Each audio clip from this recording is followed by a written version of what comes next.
दोस्तों, हम आपका स्वागत करते हैं आज रात की प्रार्थना में। और आज मैं आपसे बात करना चाहता हूं, एक समय ऐसा आया इजराइलियों के जीवन में जब वे बीज बोते थे और जैसे उनकी फसलें उगती थी ऐसे ही विरोधी आकर उनकी फसलों को नष्ट कर देते थे। वो ऐसे आते थे मानो टिड्डियों के समान। बाइबल में लिखा है कि वो टिड्डियों के समान विरोधी मिद्यानी लोग और अन्य लोग आते थे और वो इजराइलियों की फसल को पूरा नष्ट कर देते थे।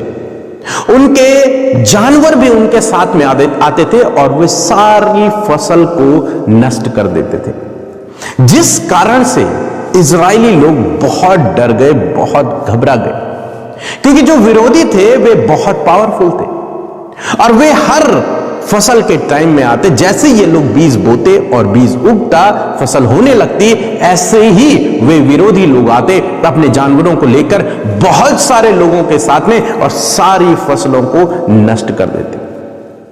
अब ये इजरायली बहुत संघर्ष करने लगे अपने लाइफ में, इतना संघर्ष करने लगे कि बाइबल में लिखा है कि वे लोग पहाड़ियों में, गुफाओं में और किलों में और गड्ढों में रहने लगे, छिपने लगे।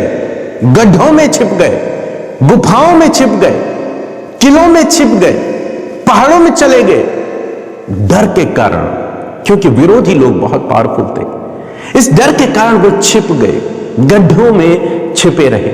वहीं उन्होंने अपना जीवन यापन करना शुरू कर दिया डर के कारण। ऐसी स्थिति में जब वो बहुत डरे हुए थे, बहुत घबराए हुए थे, कोई उम्मीद नहीं थी, कोई आशा नहीं थी, मानो अकाल जैसा समय से होकर वो गुजर रहे थे, ऐसे समय में उन्होंने परमेश्वर से प्रार्थना करना शुरू किया।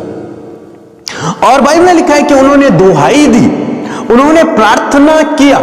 ऐसे संकट के समय में, ऐसे निराशा के समय में, ऐसे अकाल जैसे समय में उन्होंने प्रार्थना किया। और जब उन्होंने परमेश्वर से प्रार्थना किया तो आप जानते हैं परमेश्वर दयालु परमेश्वर है, अनुग्रहकारी परमेश्वर है, क्षमा करने वाला परमेश्वर है। और परमेश्वर ने उनकी प्रार्थना को सुना।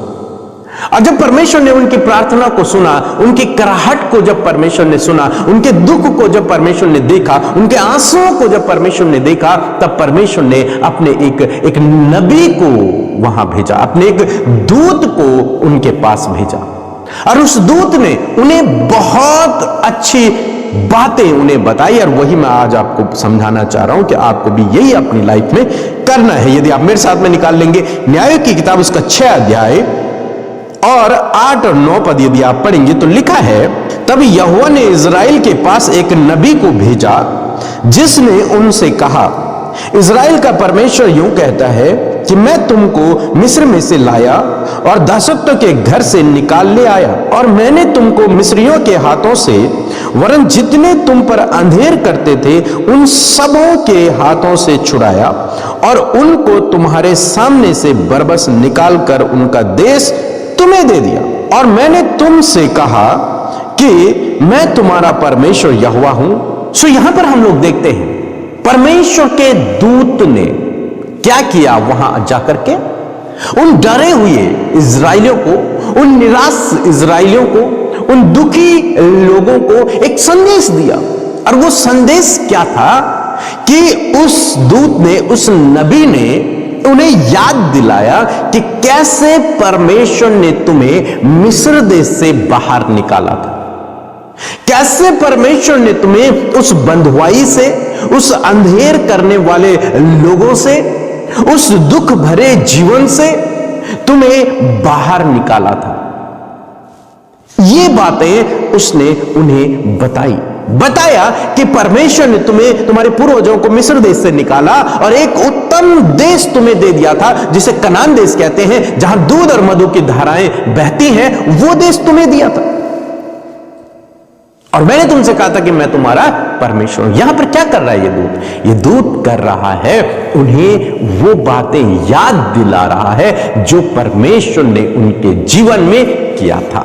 वो बातें उन्हें स्मरण दिला रहा है, वो बातें उन्हें याद दिला रहा है कि कैसे तुम्हारा पिता परमेश्वर ने तुम्हारे जीवन में एक बड़े काम को किया था। हालांकि तुम उसे भूल गए, तुम तुम उसके रास्ते से भटक गए।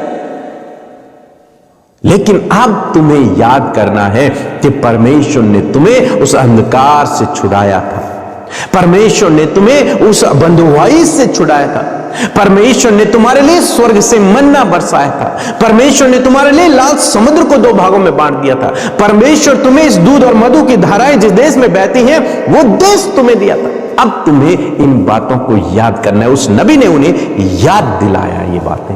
तुम क्यों अपने परमेश्वर को भूल गए, उस महान परमेश्वर को जिसने तुम्हें छुटकारा दिया, और आज तुम डर कर छुपे हुए हो, इन गड्ढों में अपने जीवन को व्यतीत कर रहे हो। तुम्हें फिर से जरूरत है अपने परमेश्वर के करीब जाने की और उन्हीं बातों को फिर से याद करने की। जब परमेश्वर तुम्हें उस समय छुड़ा सकता है तो वो आज भी तुम्हें इनके हाथों से छुड़ा सकता है, आज भी वो छुटकारा दे सकता है। इसलिए परमेश्वर का नबी उनसे इस प्रकार की बातें करने लगा। आज सामने मैं आपको उत्साहित करना चाहूंगा, हो सकता है आज आप भी अपने जीवन में डरे हो, निराश हो, दुखी हो, परेशान हो, बीमार हो, प्रॉब्लम से होकर गुजर रहे हो, लेकिन ऐसे समय में इस नबी की बात को आप याद रखें कि मेरा परमेश्वर कितना महान है।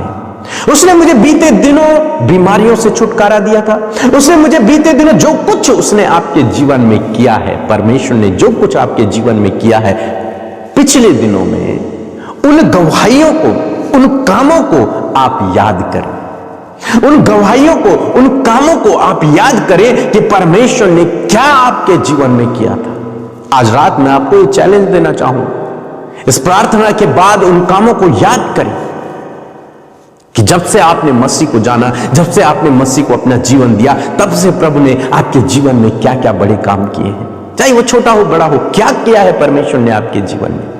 और जब आप उन कामों को याद करेंगे, आपके अंदर का विश्वास जागृत होगा, आप और मजबूती से खड़े होंगे। वो प्रॉब्लम, वो दुख, वो बीमारियां, वो परेशानियां आपके जीवन से दूर होने लगेंगे। आप जानते हैं उसके बाद परमेश्वर ने इन्हें वहां से छुड़ा दिया।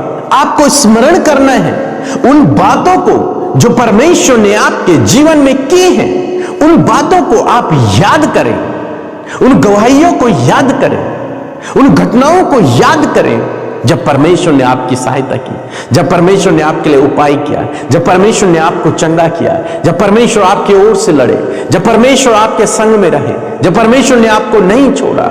उन बातों को याद करें, उन बातों को याद करें, उन्हें स्मरण करें। ये नबी जिसे परमेश्वर ने भेजा है वो इजराइलियों को उन्हीं बातों को याद दिला रहा है जो परमेश्वर ने उनके जीवन में पहले की थी। आपको भी यही करना है। आज शाम में, आज रात में सोने से पहले जरूर से उन बातों को याद करें। लेटे लेटे उन बातों को याद करें कि प्रभु ने आपके जीवन में क्या क्या काम किए थे। यकीन मानिए आपका दिल धन्यवादी के बलिदानों से भर जाएगा और इन प्रॉब्लम से आप ऐसे ही छुटकारा पा जाएंगे जैसे आपने पिछले दिनों में पाया था। सो मैं आशा करता हूं आप समझ गए होंगे। सो प्रभु आपको इस वचन के द्वारा बहुतायत से आशीष दे।